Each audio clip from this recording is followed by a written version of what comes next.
This is a 2000 Porsche 911. All right, time for the quirks and features of the 996 Porsche 911, starting with the basics. So, the original Porsche 911 came out back in the 1960s, and it remained on the market for decades. In fact, every Porsche 911 sold all the way through 1998, almost 35 years after the original came out, was just a variation of the original 911. Now, obviously, there were updates and changes and improvements and new models and new looks along the way, but the 911 at its core remained pretty much a variation of the same car for those 30 plus years until 1999. And that's when the 996 came out, the first completely, fully ground up redesigned 911 ever since the brand new model had first gone on sale. Another was the engine situation. This car uses a flat six, just like previous 911 models basically always had,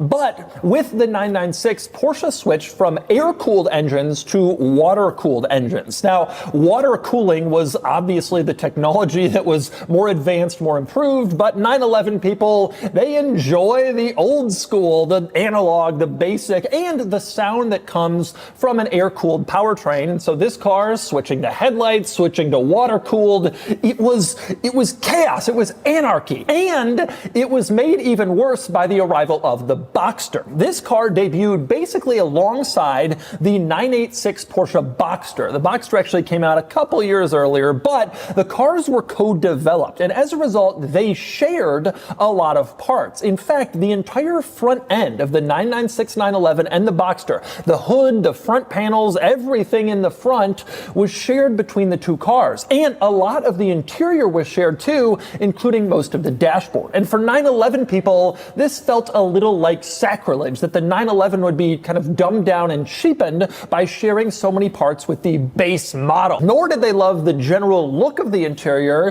which has some more plastic, some kind of cheaper bits than what you would have found in previous 911 interior. Another interesting thing that goes on back here, this one you might not notice, there's a rear spoiler this car has. You look in the back and you don't see it. That's because it's hidden until the car reaches a certain speed, and then the spoiler pops up automatically in back, in theory, to increase stability at higher speeds. But you don't have to wait to get up to higher speeds in order to pop up the spoiler. You can do it yourself with a very strangely placed button in the interior. The spoiler button is not in the center console, in the center control stack, with any electronics. Instead, it is this unlabeled button down in the driver's footwell. I believe this is the fuse box panel.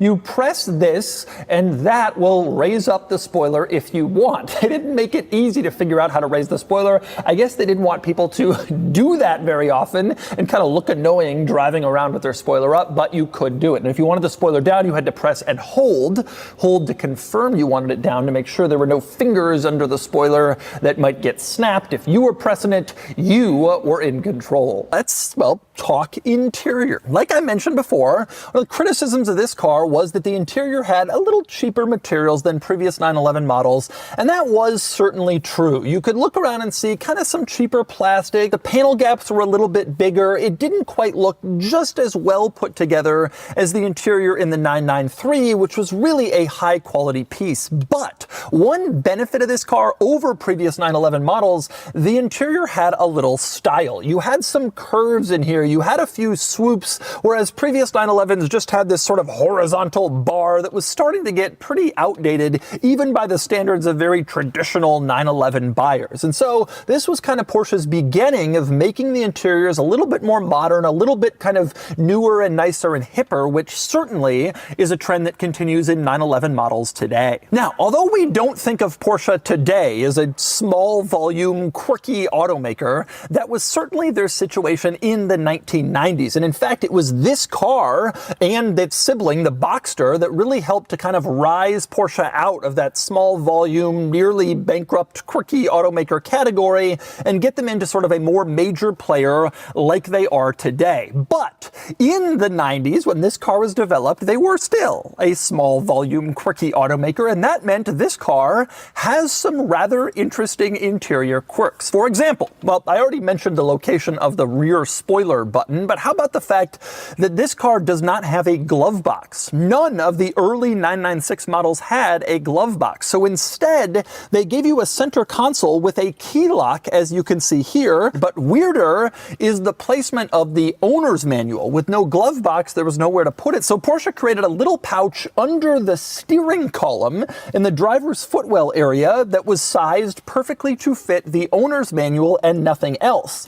And so you had a locking compartment in the middle, you had the owner's manual pouch, but you didn't get a glove box. Very weird. And there's more weirdness in here. On the right side of the steering column, the right stalk controls the windshield wipers. As you can see, you can do the windshield washer and the wiper from here. Strangely enough, this stalk also controls the headlight washer, which you think doesn't really fit with the theme of the wiper stalk, but that's what it does. If you wanted to control the speed of the intermittent wipers, that had to be done with this dial in the center control stack. And then if you wanted to turn on the rear wiper, that had to be done with this switch on the other side of the center control stack that looked completely different. So the wiper controls were kind of spread out throughout the interior. And how about the climate controls? You can see it here. It's a fairly straightforward climate control system. The odd part is that when you have it in manual mode, you're manually adjusting the temperature and fan speed, not auto, the word manual shows up, but it's manuel with two L's and an E where an A should be. Porsche didn't bother to translate this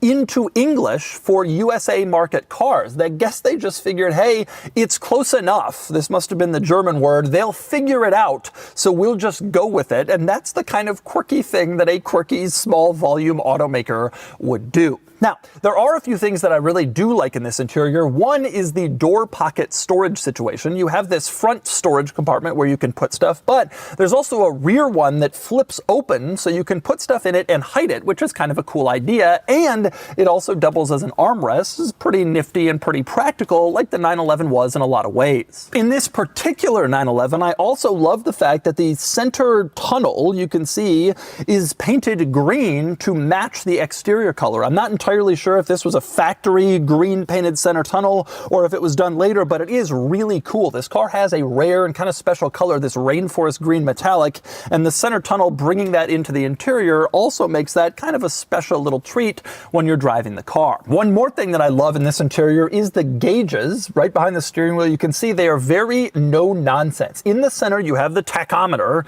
not the speedometer. This was a racing vehicle, and so the tachometer was most important, although there was a digital speed readout right below that. But on the side, that sort of fans out and gives you progressively less important information, but all delivered directly to the driver. Big font, very clear gauges. Porsche was all about kind of no-nonsense, form over function, and this was a good example of that. And since we're inside, we should also turn our attention to the back seat.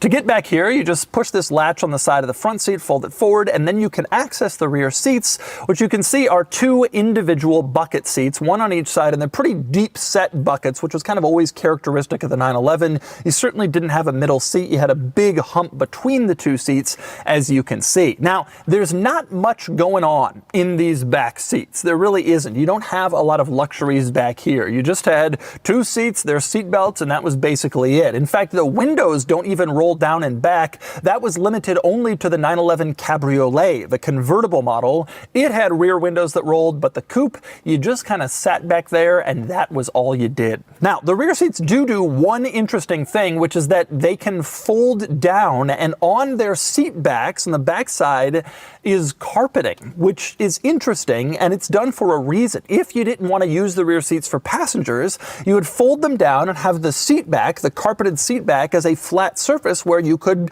put cargo. And you actually ended up with a pretty large cargo area back here, in addition to what you had in the front trunk, which I'll show you next. And in fact, the rear seat backs even have these little plastic pieces on the tops that would help stop cargo from sliding forward if you had it placed back here, so it wouldn't like come come up into the front passenger compartment or fall between the seats. It's actually pretty well thought out, and again, adds some practicality to this car, which was kind of always a hallmark of the 911, especially compared to other less practical sports cars. And so that's the 996 Porsche 911. I understand the enthusiast complaints. This definitely feels like a new generation of Porsche 911 compared to the older models that are so beloved. But new isn't always bad. This car still drives like a Porsche 911. That's a great thing.